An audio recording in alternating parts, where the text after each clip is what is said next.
In tennis, the serve is the only closed-skill shot in the sport. It is the singular moment where the player controls every variable, from the timing of the toss to the precise placement of the ball. Yet despite this total control, the service line is where most players bleed points. The flaw usually comes down to binary, flawed logic. Most players attempt to hit as hard as possible on their first serve, and when that misses, they default to a weak, safe push just to get the second serve in play. This happens because the serve is governed by a strict mathematical trade-off. Power, meaning speed and court penetration, inversely correlates with consistency, which relies on spin and a high margin for error. Mastering the serve requires building a tactical portfolio that balances the physical cost of the swing with statistical probability, rather than chasing a 130-mile-per-hour ace.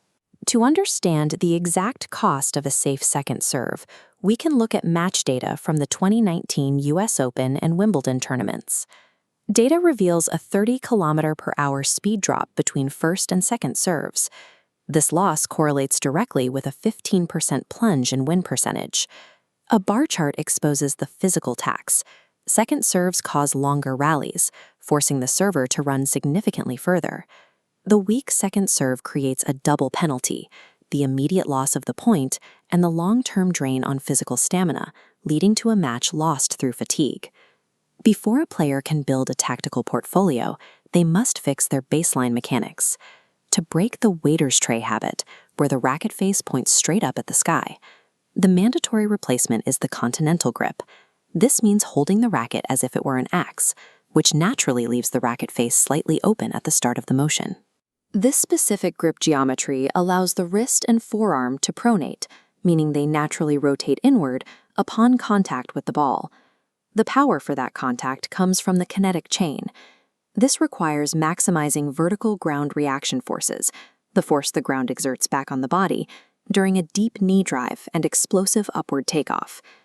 To a beginner, this grip and loading sequence feels awkward and weak, but these specific biomechanical inputs are the necessary foundations for generating advanced spin. With the mechanics in place, the first weapon in the portfolio is the flat serve.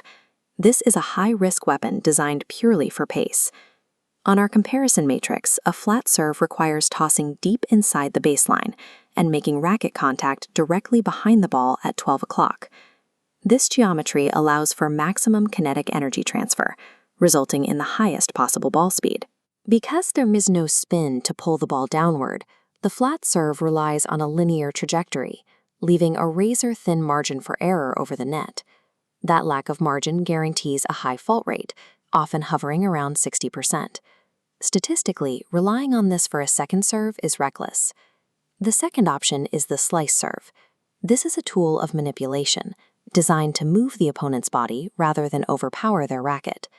Shifting our matrix to the slice serve, the player tosses slightly to their dominant side, brushing the outside edge of the ball at 1 o'clock.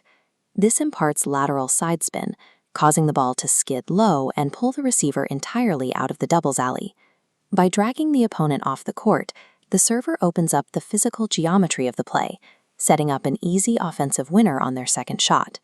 The player sacrifices raw pace for this angle.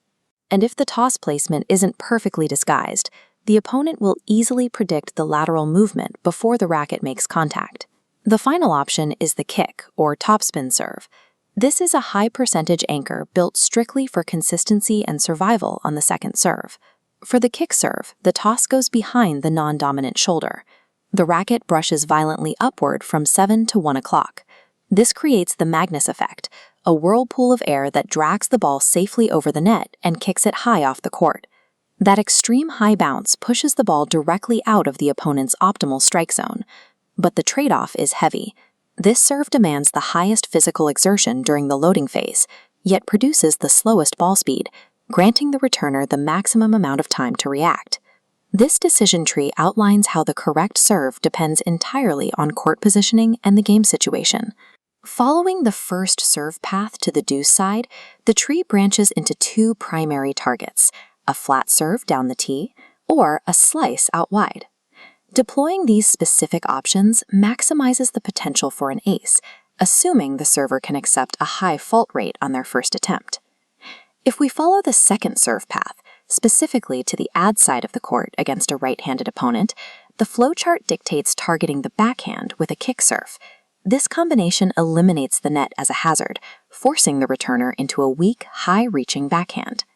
Deploying the right serve mathematically shifts the odds, turning raw power into a game of probabilities. The final, most advanced tactical layer of serve optimization is standardization. Elite players use an identical toss location across all three serve types. Often called the Federer disguise, the objective is to prevent the opponent from predicting the spin or trajectory before the racket actually makes contact. Executing this requires years of practice. The server makes lightning-fast biomechanical adjustments at the last microsecond to alter the spin from a uniform starting position.